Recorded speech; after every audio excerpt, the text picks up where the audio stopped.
Hi everyone. तो आज हम लोग बात करेंगे मतलब विस्थापन विधि। आपको बता दिए थे, विस्थापन को हम लोग प्रतिस्थापन भी बोलते हैं, ये बात ध्यान रखिएगा। इससे भी पहले हम लोग इसका जो मोस्ट इम्पोर्टेंट टॉपिक है वो था कंडीशन वाला। जैसे कंडीशन था A1 A2 B1 B2 वाला, C1 C2 वाला था, उसको रिकॉल कराते हैं फिर आगे बढ़ते हैं। ऐसा नहीं कि आगे बढ़ने के चक्कर में, क्योंकि माइंड स्ट्रॉन्ग शुरू से होगा। जो हमको याद है वो आप करा देते हैं। पिछले दिनों से कुछ दिनों से वीडियो नहीं आया था, मेरा खुद सेमेस्टर एग्ज़ाम चल रहा था, इस वजह से थोड़ा नहीं कर पाया। उसके लिए सॉरी। फिर कंटिन्यू करेंगे, अभी चल ही रहा है, बीच बीच में नहीं भी आ सकता है, बहुत इशू है। तो हम लोग डिस्कस करते हैं A1/A2 equal to B1/B2 equal to C1/C2। इसका जो सॉल्यूशन था इनफाइनाइट सॉल्यूशन था। इसका जो ग्राफ बनता था, यानी क्या बोलते हैं, कोइंसिडेंट है, यानी लाइन के ऊपर लाइन चढ़ के जाता था। यानी उसको बोले तो इनफाइनाइट ग्राफ बोल सकते हैं, या उसको बोल सकते हैं संगत ग्राफ तो बोलते ही है। तो उसका जो सॉल्यूशन होता है इनफाइनाइट होता है, और उसका जो ग्राफ बनता है यानी एक के ऊपर एक जो बनता है समपाती ग्राफ। समपाती इन द सेंस एक के ऊपर मतलब एक लाइन चल रहा है, फिर दूसरा लाइन ऐसे ही चलेगा, समपाती समान साथ में चलेगा, उसी को समपाती ग्राफ हम लोग बोलते हैं। तो सॉल्यूशन क्या होगा, उसका इनफाइनाइट सॉल्यूशन होगा, ग्राफ क्या होगा, समपाती होगा। ये सब ध्यान में रखिएगा। और कंसिस्टेंट इनकंसिस्टेंट में देखेंगे, यानी संगत और असंगत में देखेंगे तो वो संगत होगा। संगत दो टाइप का होता था, हम बताए थे। एक होता है अनंत वाला सॉल्यूशन, जो होगा अनंत ग्राफ बनेगा जिसमें कि अनंत सॉल्यूशन होगा, यानी दूसरा क्या होगा, अद्वितीय सॉल्यूशन होगा, तो वो संगत में आएगा। कंसिस्टेंट में देखिए तो इंग्लिश में दो वर्ड है इसी का, यानी संगत को भी कंसिस्टेंट इंग्लिश में कहते हैं। तो कंसिस्टेंट का दो टाइप होता है, एक होता है यूनिक सॉल्यूशन, दूसरा infinite solution. Unique solution in the sense अद्वितीय हल, जिसका एक हल निकाल सके हम लोग, जो नॉर्मल इक्वेशन में सॉल्व करते हैं। जो भी इक्वेशन सॉल्व करते हैं उसका एक्स वाई का मान होता है, उसको हम लोग क्या कहते हैं, यूनिक सॉल्यूशन। याद रखिएगा, नॉर्मल चीज़ जो हम लोग सॉल्व करते हैं इक्वेशन के जरिए से, तो उसको यूनिक सॉल्यूशन में रखा जाता है, यानी अद्वितीय सॉल्यूशन, यानी एक्स वाई का मान हम लोग कहीं भी निकालते हैं, समझ जाइएगा ये यूनिक सॉल्यूशन है, यानी अद्वितीय सॉल्यूशन है। ठीक है। इसका जो ग्राफ बनेगा वो प्रतिच्छेदी बनेगा। प्रतिच्छेदी को हम लोग क्या बोलेंगे, जिसको टकराता है, यानी दो ग्राफ लाइन बनाए, एक इसमें और एक ग्राफ ऐसे जा रहा है, एक जाके ऐसे टकरा गया, इसको बोलेंगे प्रतिच्छेदी ग्राफ। यानी इसका सॉल्यूशन निकाल सकते हैं, ग्राफ के जरिए से हो या इक्वेशन को सॉल्यूशन करके हो। दरअसल 3-4 टाइप से हम लोग इक्वेशन सॉल्व करते हैं। जैसे ग्राफ के विधि से भी हम लोग इक्वेशन को सॉल्व कर सकते हैं, लुप्तीकरण विधि से कर सकते हैं, वज्र गुणन विधि से कर सकते हैं, अनुपात निर्णय विधि से कर सकते हैं, प्रतिस्थापन विधि से कम कर सकते हैं। ये सब मेथड है सॉल्व करने का। लेकिन मोस्ट इम्पोर्टेंट मेथड क्या है, जो कि एनसीईआरटी में दिया हुआ है, वो ज़्यादा बेटर है। आपको एग्ज़ाम में ज़्यादातर 70 से 80% चांसेस है वो पूछेगा ही पूछेगा। ठीक है। तो हम लोग को ज़्यादा नहीं पढ़ना है, बस इतना पढ़ना है कि हम लोग का एग्ज़ाम में 90+ मार्क्स आए, हो सके तो 100 में 100 आ जाए, इतना पढ़ना है। ये ऐसा नहीं दुनिया भर का नॉलेज ले लीजिएगा, मार्क्स नहीं आएगा तो लोग बोलेगा पढ़ के क्या फ़ायदा, अच्छा नहीं है पढ़ने में। हम लोग को तीर मारना है तो डायरेक्ट निशाने में मारना है, ताकि ज़्यादा से ज़्यादा नंबर आ जाए। उतना पढ़ने का टाइम किसको है, ज़िंदगी में तो और सब भी काम रहता है ना। तो वो रिवाइज कर दिया। और अगला क्या था हम लोग का, अगला था आपका A1/A2 equal to B1/B2 not equal to C1/C2। इसका जो सॉल्यूशन होता है ये होता है, इसका कोई सॉल्यूशन नहीं होता है। इसको जब सॉल्व करिएगा ना तो इसका सॉल्यूशन नहीं निकलेगा, मतलब उटपटांग टाइप का वैल्यू निकलेगा, जो कि उटपटांग टाइप का वैल्यू क्या, वैल्यू ही नहीं निकलेगा। जब दो देखिए, सॉल्यूशन निकालने का एक तरीका बताता है, अगर आपके माध्यम से समझाता है, ये लाइन कहीं ना कहीं टच होगा ना तो सॉल्यूशन होता है। एक ग्राफ के माध्यम से लोग समझते हैं। अगर ये ग्राफ उल्टा जाए, यानी ये इधर जा रहा है, टर हो गया, नदी के दो किनारे की तरह इधर जा रहा है, इसका कहीं ना कहीं मिलेगा, कभी ज़िंदगी में नहीं मिलेगा। तो जब नहीं मिलेगा तो इसका सॉल्यूशन हम लोग कैसे फाइंड करेंगे। इसीलिए इसको कहता है कोई सॉल्यूशन इसका नहीं निकलेगा, इसका ग्राफ बनेगा, समांतर ग्राफ बनेगा। अब बच्चा सब पूछेंगे जब इसका ज़िंदगी में ज़रूरत ही नहीं, कोई सॉल्यूशन ही नहीं करते हैं तो इसको पढ़ेंगे क्यों। हर चीज़ का एक रीज़न होना चाहिए। पढ़ते हैं दरअसल इसलिए कि आदमी का कॉन्सेप्ट बढ़े और ज़्यादा से ज़्यादा चीज़ें याद रखने का क्षमता बढ़े, इसलिए हम लोग पढ़ते हैं। ये बात समझ में आ गया। पर बहुत चीज़ यूज़ नहीं होता है मैथ का, लेकिन दिमाग को सोचने का क्षमता बढ़ाने के लिए, अच्छा समझदार इंसान बनाने के लिए लोग मैथ्स पढ़ते हैं या कोई भी सब्जेक्ट समझते हैं, पढ़ते हैं। ठीक है, मेरे पास पढ़िएगा तो तेज़ हो ही जाएगा, उसमें कोई डाउट नहीं है। ठीक है, हम लोग आते हैं अपने पॉइंट पे। पॉइंट में आने का मतलब उदाहरण 5 करेंगे। ये है आपका एनसीईआरटी है क्लास 10th का। आप लोग पढ़िए, अगर मेरे पास से पढ़िएगा तो गारंटी लेंगे कि मार्क्स अच्छा ही आएगा और बहुत अच्छा आएगा। कंटिन्यू आप देखिएगा तो, क्योंकि हम जो पढ़ाते हैं हमको लगता है 90 से 95% बात समझ में आ ही जाता होगा, है कि नहीं। तो हम लोग अब कंटिन्यू करते हैं। प्रतिस्थापन विधि से सॉल्व करने बोलता है। प्रतिस्थापन दरअसल समझते हैं थोड़ा रियल लाइफ से, फिर हम मैथमेटिक्स में मिला के आपको समझाएंगे। प्रतिस्थापन किसको कहता है, जैसे प्रति का मतलब होता है कोई चीज़ को एक जगह से दूसरे जगह ले जाके उस पर काम कराना या कोई काम लेना। जैसे फॉर एग्जांपल ये पेन इधर रखा हुआ है, इसको इधर कर दिए तो ये अपने जगह से प्रतिस्थापन हो गया। अब यहाँ हम कुछ भी काम करा सकते हैं। आप समझ लीजिए जो भी चीज़ आप एक जगह से दूसरी जगह ले जाके यूज़ करते हैं डेली लाइफ में, हर चीज़ आपको इधर उधर जब तक नहीं कीजिएगा उससे काम नहीं ले पाइएगा। घर के अलावे, घर जो बनता है उसके अलावे घर के अंदर जो भी सामान होता है, नॉर्मल सामान, कपड़ा वगैरह हो, बर्तन वगैरह, जो भी एक जगह से दूसरी जगह ले जाके ही तो हम लोग इस्तेमाल करते हैं। दरअसल ये थोड़ा समझाने के लिए बोल रहे हैं प्रतिस्थापन को, ताकि समझ में आ जाए। यानी कोई चीज़ को एक जगह से दूसरी, वही का हम लोग इक्वेशन बनाते हैं और इक्वेशन को इधर से उधर करके हम लोग एक मतलब काम लेते हैं, एक सॉल्यूशन निकालते हैं। इसी को कहते हैं प्रतिस्थापन विधि। ये हो गया रियल लाइफ एग्जांपल।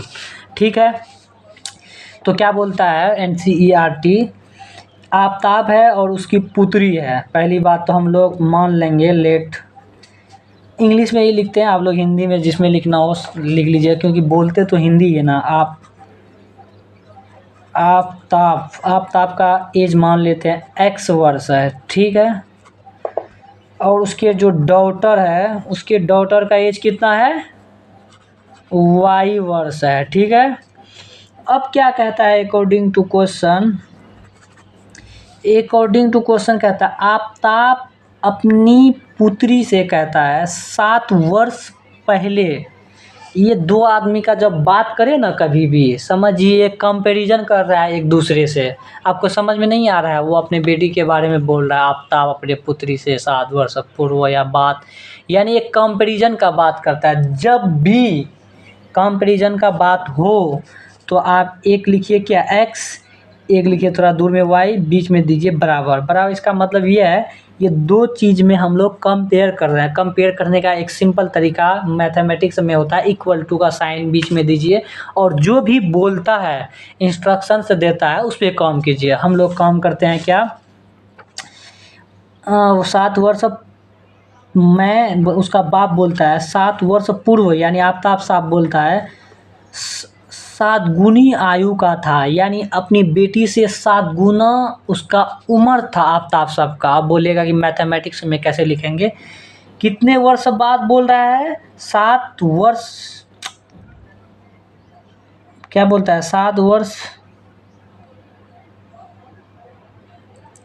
वर्ष पहले था। दरअसल मैं इसको भूल गया, पहले को लिखना ही मैं भूल गया, ये इट्स माय मिस्टेक है। 7 वर्ष पूर्व बोल रहा है, 7 वर्ष पहले कहता है तुमसे 7 गुनी था। 7 वर्ष पहले का मतलब कर लीजिए 7 माइनस, इधर भी कीजिए 7 माइनस, जो काम इधर कर रहे वही काम इधर कर दिए, क्योंकि 7 वर्ष पहले दोनों का उम्र में ना पहले आएगा, ना कि उसके बाप का, तो इसका दोनों का उम्र पहले कीजिए। ठीक है, ये पहले का बात क्लियर हो गया। अब क्या कहता है, ये जो आफताब है 7 गुनी आयु का था। किससे? 2 ही आदमी में बात हो रहा है ना, उससे और उसकी बेटी से। उसकी बेटी से कितना था? 7 गुना। बेटी का उम्र ये है समझिए, इसका 7 गुना कर लीजिए।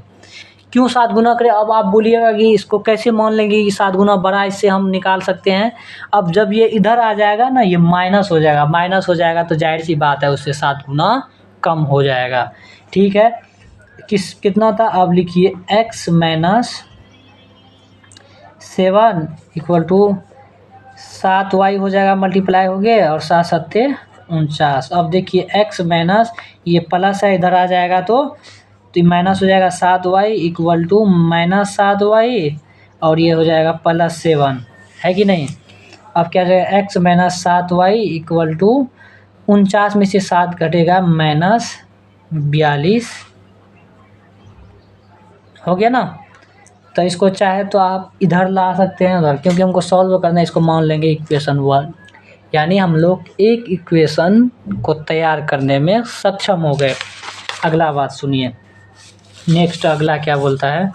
फिर अगला एक मतलब स्टेटमेंट बोलता है, अब से 3 वर्ष के बाद। फिर वही काम कीजिए, x लिखिए y लिखिए, बीच में दीजिए बराबर। कहता है अब से 3 वर्ष बाद में प्लस कर दीजिए दोनों में। ठीक है, ये बात आपको समझ में आ जाना चाहिए। पहले या बाद, पहले बोलेगा तो माइनस करेंगे और बाद बोलेगा तो प्लस करेंगे। ठीक है, अब जब ऐसा हम लोग कर लेंगे, तो फिर अगला क्या बोलता है?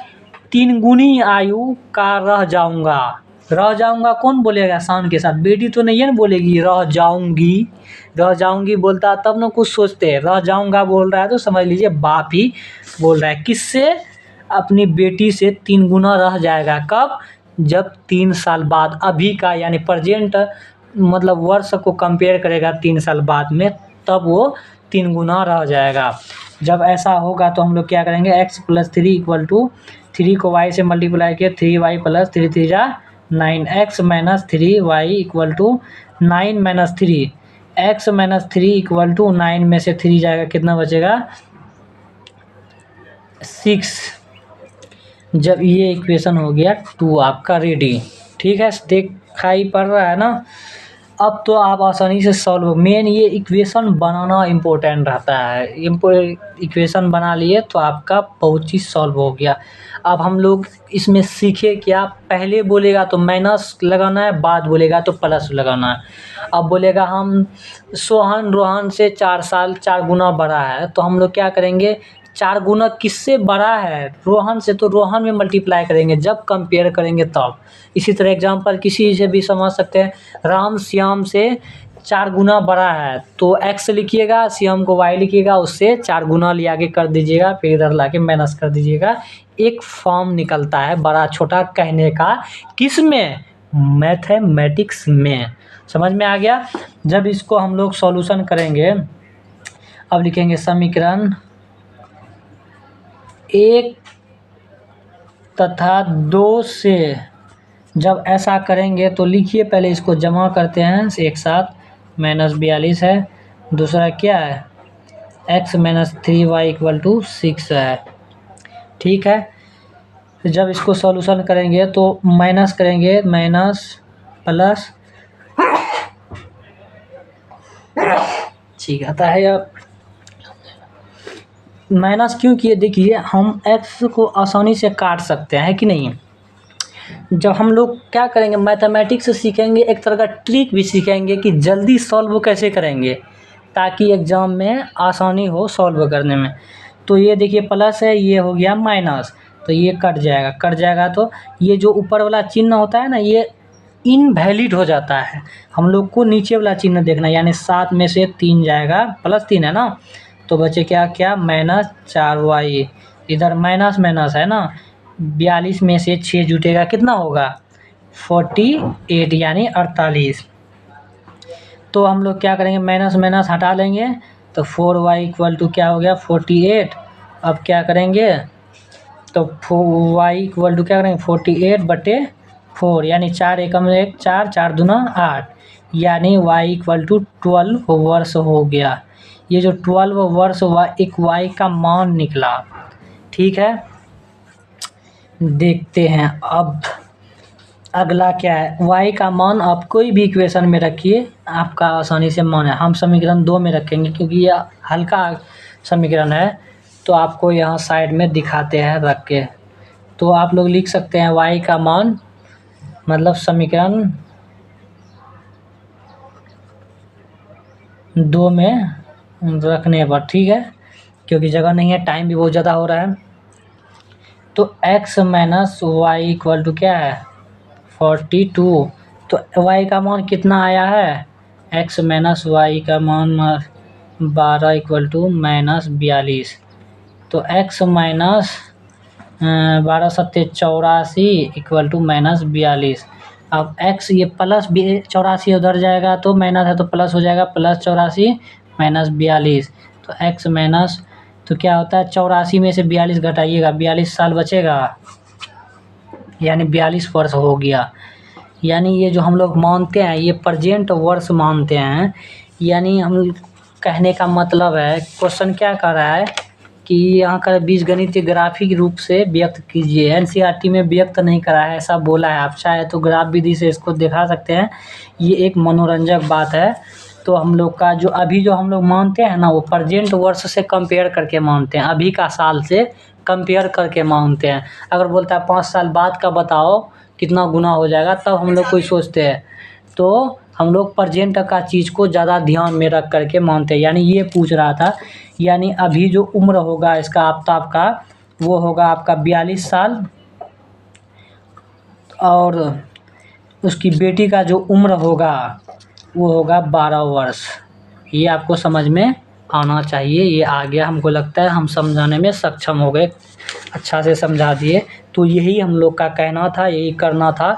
आप नए हो तो चैनल सब्सक्राइब कीजिए। तो जिसको ज़रूरत भी हो कि मान लीजिए 10th में पढ़ता है, उसको शेयर भी कीजिए। तो thank you for watching this video.